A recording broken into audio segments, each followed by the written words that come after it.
Давайте сегодня поговорим о Gemini CLI от Google.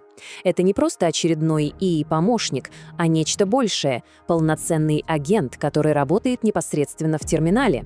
Посмотрим, что он из себя представляет и на что способен. Начнем мы с того, что же делает Gemini CLI именно агентом, а не обычным чат-ботом. Дальше разберем важный вопрос, как безопасно подключиться и какие есть варианты аутентификации. Затем рассмотрим его ключевые функции и, что особенно интересно, как его можно расширять. И в завершение сопоставим его с другими инструментами, чтобы понять его место в современной экосистеме. Так в чем же принципиальное отличие Gemini CLI от множества других ИИ-инструментов? Что стоит за этим словом «агент»? Ключевое понятие здесь «агентный». Это значит, что инструмент не просто дает советы или генерирует код. Он способен самостоятельно действовать в окружении разработчика. Он может анализировать запрос, составлять план из нескольких шагов и выполнять его, используя доступные ему инструменты, например, файловую систему или командную строку. Эта цитата очень точно описывает опыт работы. Это действительно похоже на парное программирование. Можно попросить его не просто предложить рефакторинг, а выполнить его, внести изменения в файлы, запустить тесты, чтобы убедиться, что ничего не сломалось, и даже откатить изменения в случае неудачи. Чтобы начать работу, первым делом нужно настроить подключение. Аутентификация — это критически важный этап, и здесь есть несколько путей, каждый со своими особенностями и компромиссами.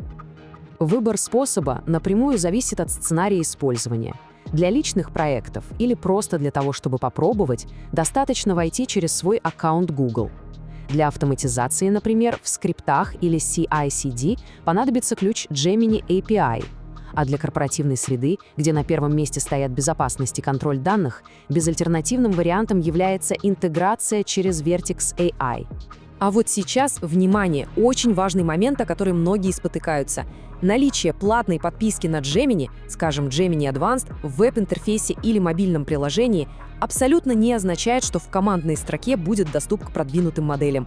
Это разные продукты с разными моделями доступа. Это нужно четко понимать. Бесплатный уровень при входе через аккаунт Google действительно очень щедрый, его вполне хватает для ежедневных задач. Однако доступ к самым производительным моделям, таким как Pro, открывается только через API-ключ или Vertex AI. И здесь Vertex AI предлагает ключевое преимущество для бизнеса — гарантию того, что ваши данные и промпты не будут использоваться для обучения модели Google. Это стандарт корпоративной безопасности. Для профессиональной и безопасной работы рекомендуется использовать Application Default Credentials или ADC.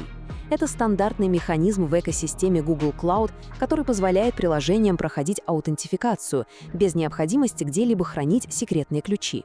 Настройка занимает несколько шагов через G-Cloud CLI, но обеспечивает наиболее правильный и безопасный доступ. Итак, с доступом разобрались. Теперь давайте посмотрим, какие конкретные инструменты и возможности Gemini CLI предоставляет для взаимодействия с локальным окружением. Эти функции обеспечивают очень тесную интеграцию в рабочий процесс. Например, можно создать файл gemini.md в корне проекта, описать в нем стиль кода или архитектуру, и агент будет учитывать эти инструкции во всех последующих запросах.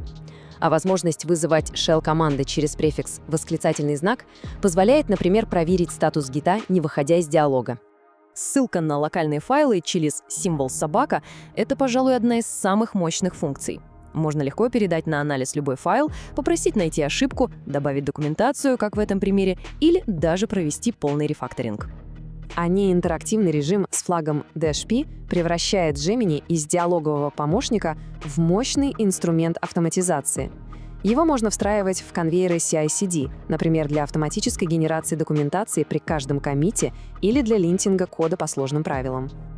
Но что, если встроенных инструментов, работы с файлами и командной строкой недостаточно? Вот здесь мы подходим к архитектурной особенности Gemini CLI, которая обеспечивает его расширяемость. Как научить Gemini работать, скажем, с внутренней базой данных компании или со специфичным сторонним API, например, с Figma или Jira? Ответ кроется в протоколе, который лежит в основе его системы инструментов. Этот протокол называется Model Context Protocol, или MCP. Его можно представить как универсальный язык или API, с помощью которого Gemini CLI может общаться с любыми внешними инструментами. Если вы создаете инструмент, который реализует этот протокол, Gemini сможет автоматически его обнаружить и начать использовать для решения задач. Протокол MCP гибок и поддерживает разные способы общения или транспорта. Для простого локального скрипта подойдет стандартный ввод-вывод.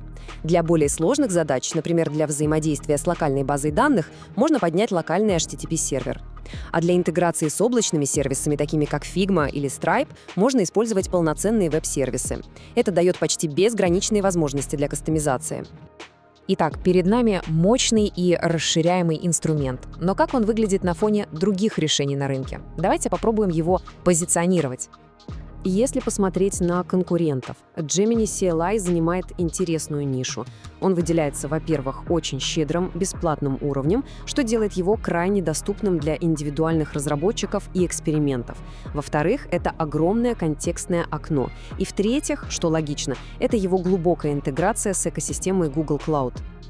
Таким образом, его главная ценность складывается из комбинации этих факторов: доступность благодаря бесплатному доступу, мощность за счет огромного контекста, интеграция с облачной платформой и, конечно, его агентные возможности, способность не просто советовать, а выполнять реальные действия в окружении разработчика.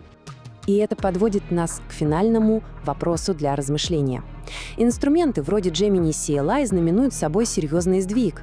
Возможно, мы движемся к будущему, в котором основная задача разработчика будет заключаться не столько в написании кода вручную, сколько в грамотной постановке задач и управлении такими вот интеллектуальными агентами.